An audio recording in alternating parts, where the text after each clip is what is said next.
Welcome back to Frontline News. I'm Kodian Barrett. It's now time for Frontline Business. The confidence level of businesses for the first quarter of 2019 showed companies' willingness to invest in new plants and equipment was the highest in the history of the survey, soaring to 159 points. It surpassed the record set in the last quarter of 2018 of 151 points.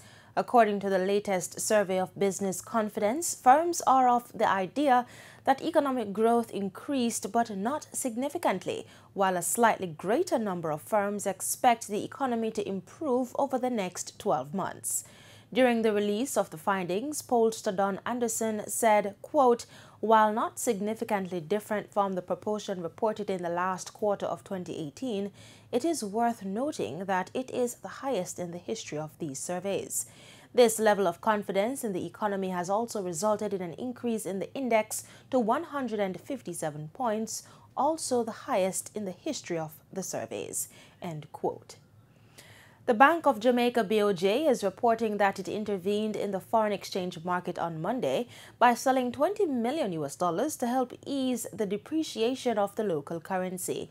The BOJ says the sum was sold to authorized dealers and large cambios and was aiming at smoothing temporary gaps between the supply and demand in the market. It notes that the intervention follows a similar operation of the same sum conducted on February 6. Noting that in an environment where the exchange rate moves in both directions, the central bank is urging businesses to use forward contracts with their financial institutions to minimize the risk associated with foreign exchange obligations.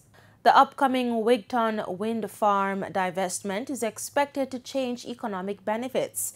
Finance Minister Dr. Nigel Clark has lamented that in the past, divestments went into the pockets of overseas investors. There's been tremendous wealth that has been created and surpluses and buoyancy that's been created that has accrued to international investors. And we welcome that because we need a mix. However, it's about time that Jamaican investors have the opportunity to participate directly in an energy company, in the equity of an energy company right here in Jamaica.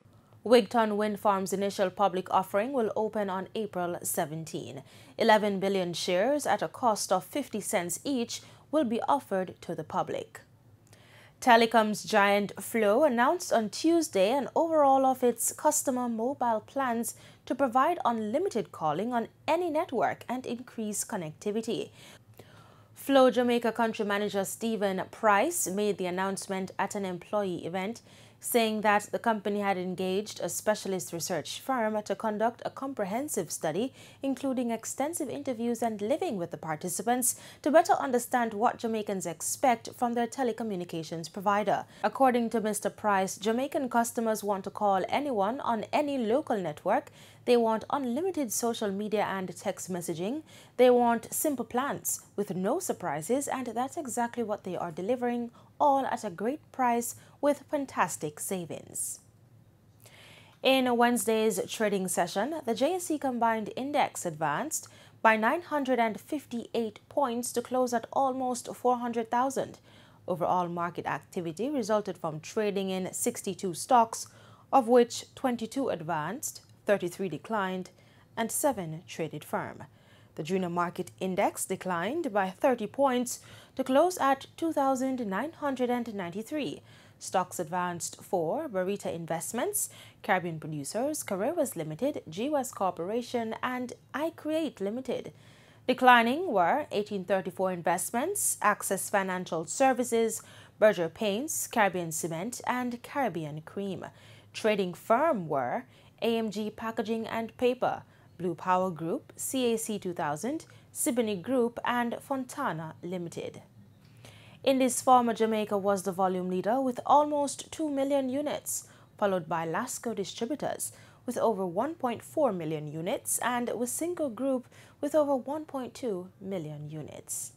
And in news in oil prices rallied more than 1% on Wednesday after U.S. data showing a deep drawdown in gasoline stocks overshadowed crude inventories, rising to 17-month highs, and as sanctions and blackouts in Venezuela helped tighten global supply.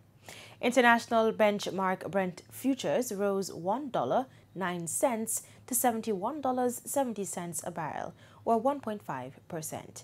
U.S. West Texas Intermediate WTI crude futures climbed 68 cents to $64.66 a barrel, or 1.1%. And that's it for Frontline Business. I'm Kodian Barrett. Pleasant viewing.